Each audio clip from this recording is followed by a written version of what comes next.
Hi, and I got a little project today, but I'm struggling to pick it up with my camera.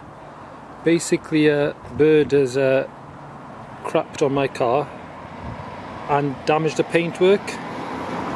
So I'm fortunate enough, it's right where this air scoop is on the car, so I can take that off.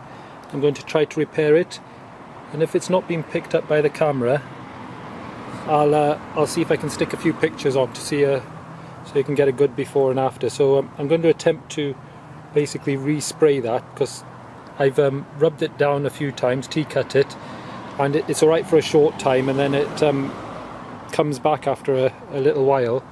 So I think I'm just getting the reflection of the sky on there, so you're not really seeing it. So I've tried sort of cutting it and things like that, and it fixes it for a short time, but it's not up to scratch really. So I'm just trying different angles to see if we can pick it up. No, I don't think it's really picking it up on the camera. So yep, so I'm going to remove this air scoop here, and I'll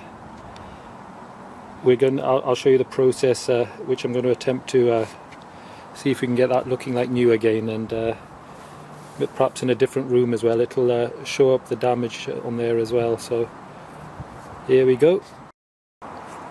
Right, the more vigilant of you would have noticed it's a Mark 7 Toyota Celica I'm working on, and to get that air intake or air scoop or whatever you want to call it up, there's just two bolts. I think they're two 10mm bolts there. So that's how you do it. So it's pretty straightforward. So we'll get that off, and then hopefully in a better light or different light, I can show you what the issue is exactly. Right, we've got the bonnet air scoop off, and don't believe anyone, because I searched the internet and everything, who says, oh, just take 4 screws off. Perhaps you can do that on a car that's a couple years old, but each of these screws, I'm going to see if I can explain this the best I can. That's obviously how it sits, like that way up. So underneath you've got these screws, which aren't supposed to unscrew at that point. I think they're supposed to be just glued in. Well, they all came out at the wrong point. I don't know if I'm making sense. So basically this metal part here was still attached to the bonnet, and I couldn't undo it. And the only way to undo it was to try to get a pair of mole grips to grab hold of the other side, and it's taken me absolutely ages. But we've got there in the end, and it's really important for me to take this off because it just makes the job 100 times easier. So I'll move that indoors, and we'll have a little look at it there then, and we'll take it from there.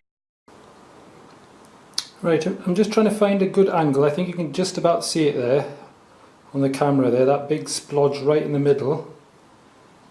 So if I angle it there, it's sort of reflecting the window there. I'm sort of going into all different types of light, just trying to see if I can demonstrate what I mean.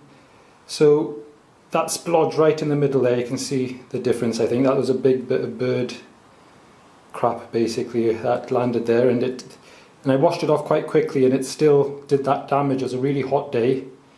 So basically I want to respray all of this, and I'll just show you the little process I'll do to hopefully get this looking like new again. I'm hoping that will show it quite nicely.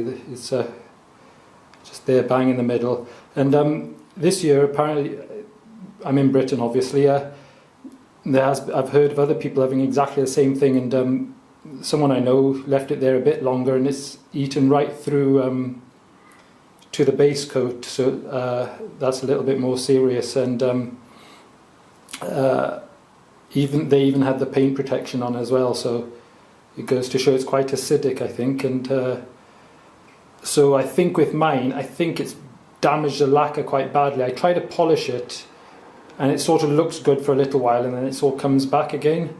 So I think the only answer is a respray, and I've cut it and everything, and it just sort of, I think the paint is actually damaged, so it has to just be resprayed. So I'll crack on with that, and I'll show you how I get on. Right, I thought I'd show you my high-tech sterile environment, which is basically a tarmac drive. and I've given this a really good wash in basically just using washing up liquid, just trying to sort of wash off a bit of the polish, and I've given it a sort of a really good scrub with just washing up liquid. And I'm going to use 600 and 1200 grit paper just to, well, basically we need to do that just so we get a good key on there as well. And I've just bought a can of spray paint, which is I got the colour code off the car as well, so theoretically it should be a perfect match.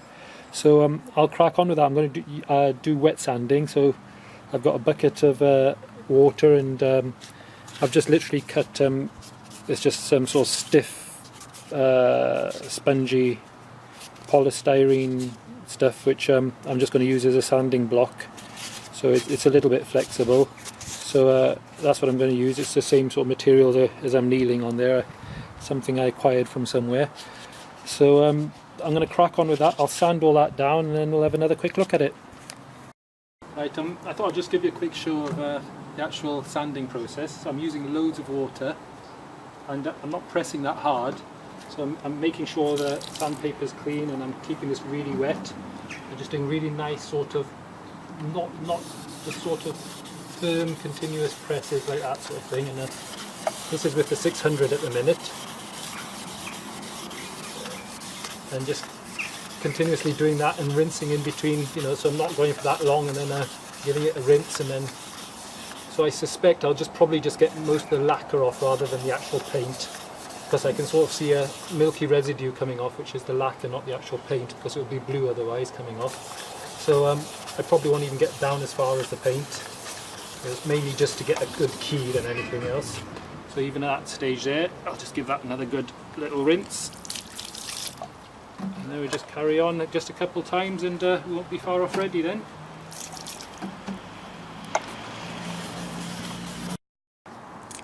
I thought this would be a nice little comparison, sort of something that I've sanded, and that's the unsanded surface of the car.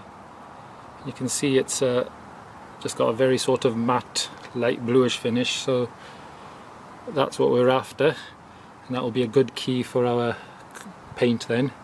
So there's the unsanded and sanded. You can see quite a contrast. So I'll get a few cans of paint, a few coats of paint on there, and I'm going to probably do about 3 light coats of the colour and 3 light coats of the lacquer as well then. Right, I've brought a little project indoors just because you can guarantee if I tried doing this outside, little insects or something would land on it. And I've sort of propped it up in some fashion so hardly any edges are touching, and I've sort of tried to keep it sort of close-ish on 90 degrees because I'm just using a handheld spray can, and you know, they work best upright. You know, so if I laid it flat on the floor, I'd probably be blowing out a bit of air and bits, and it wouldn't be a nice consistency then. So I would recommend it. You can see it. I've just sort of done something like that. There, that's a sort of good angle there.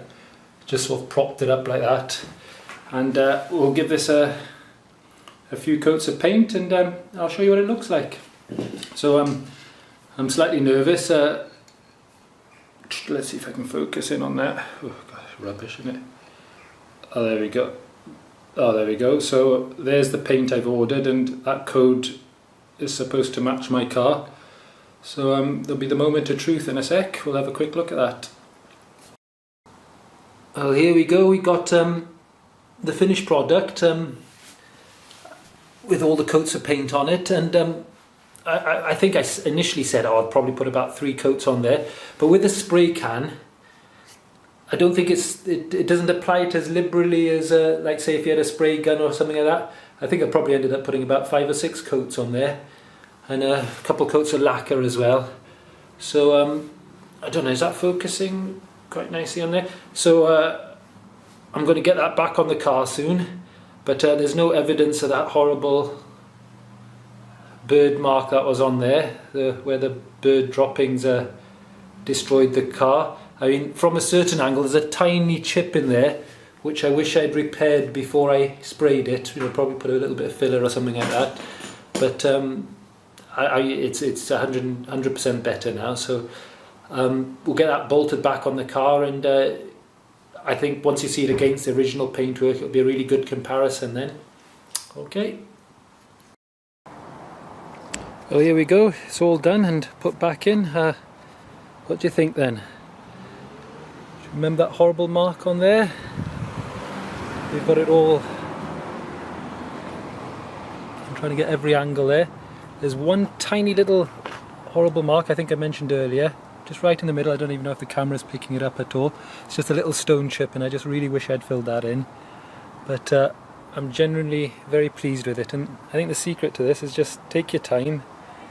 And I think for spray can finish, it's pretty good, it is. So tell me what you think, and there's always loads and loads of videos I do like this, so I'm still pretty new to YouTube, so please like and subscribe, and any encouragement's definitely welcome.